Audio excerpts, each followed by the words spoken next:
And the idea of the mystery awaits, you know, it's very, very intriguing. And I thought, you know, but there's something about a magnifying glass that's a little disturbing. Last Christmas, I asked my mom for one of those magnifiers, you know, for the mirror. And she gave it to me. I said, oh, Mom, that's great. She said, well, what the hell are you going to use it for? So I put it up on my mirror, and all of a sudden I went, oh, my God. Joe said, what's wrong? I said, Joe, I'm never going to leave the house again.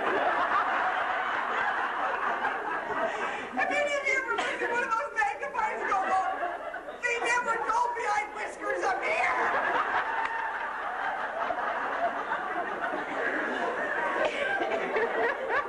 So I started thinking about what I was going to talk about, and I thought, first of all, I'm going to weave a little bit from the past with you that have heard me before, and then I have some new stuff. But I got thinking about the whole idea of mystery. And I sat down one day and I tried to recall, okay, what was my earliest great life mystery? And I realized right away what it was.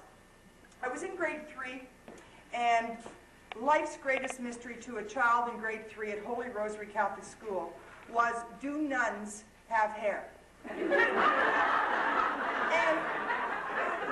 to a child in grade 3, we weren't ever consumed with this. Like every opportunity, I don't know, I think I just saw something come underneath that cardboard.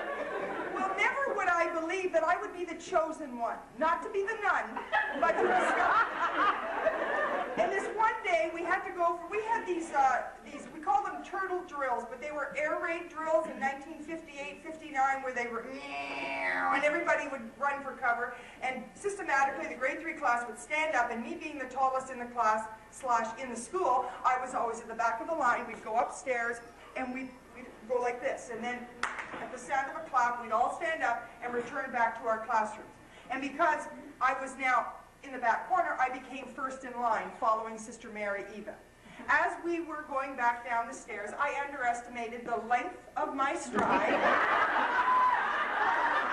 and the length of her veil.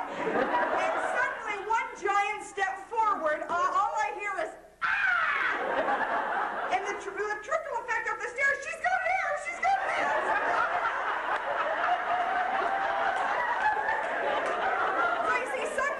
You don't want to solve. And then the next mystery that came to me was, again, I was living in Thorold, and I was probably about 9 or 10 at the time, and my mother had this code with me. We had a little local store, you know, it was called Glover's or Benny's or something, and my mother would say, here's your note, go down and pick up the package at Glover's. And I would walk down the street, and I would walk up and up to the wooden counter, and I'd hand in a piece of paper, and he said, oh, this is what you want. And he'd bring out a box about this tall, wrapped in blue paper. And he said, and this would be for your mother. Thank you. So I'd be walking back up West Street, and every kid in Thorold would say, we know it's in the box, we know it's in the box. And I would say, my mother said it's cornflakes. Now, we didn't have Costco then, so, you know, cornflakes came in boxes like this. But my friends used to taunt me and say, you wait till you're 12. What? You wait.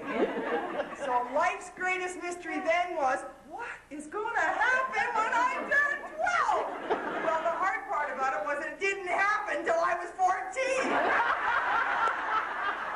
So I had much longer to think about it. But then as I started to age, I started taking on the typical mysteries of life, like where exactly do those single socks go? I don't know about your dryer, but I've got a collection like this of single socks. And the most disturbing part is some of them are mine. And I know that I am not, you know, like my kids, where the socks can be anywhere, in a pocket, you know, in their lunch, and whatever. When I lose mine, that's disturbing. And another mystery is, how is it that our clothes shrink in the closet? How does that happen? You wear them in August, you go away for your winter holiday, you try them on, I don't get it. They fit me a month and a half ago. But then, coming to terms with where I am right now, I started thinking, where exactly does all that information go that I forget? You find yourself in situations and say, okay, I've been talking to you every day for like 15 years. Do you think, don't ask me to introduce you to this person. I couldn't tell you who you are, really. But right now, what I'm trying to come to grips with in terms of a life mystery is that whole... Now, each year, my sister and I take our mom away for a little holiday, and each year we try to glean a little bit more information from her. So a few years ago, when we were both kind of teetering on the edge of this mystery, I said to my mom, so, like, Mom, you know, what can we expect, you know, from, like, menopause? And she said, well, you know, I only really remember Nona saying one thing to me about it. Nona was like my grandmother, her mother. She said, all I remember Nona saying is, you get a certain age, you know, women, we go through the change, and sometimes some women...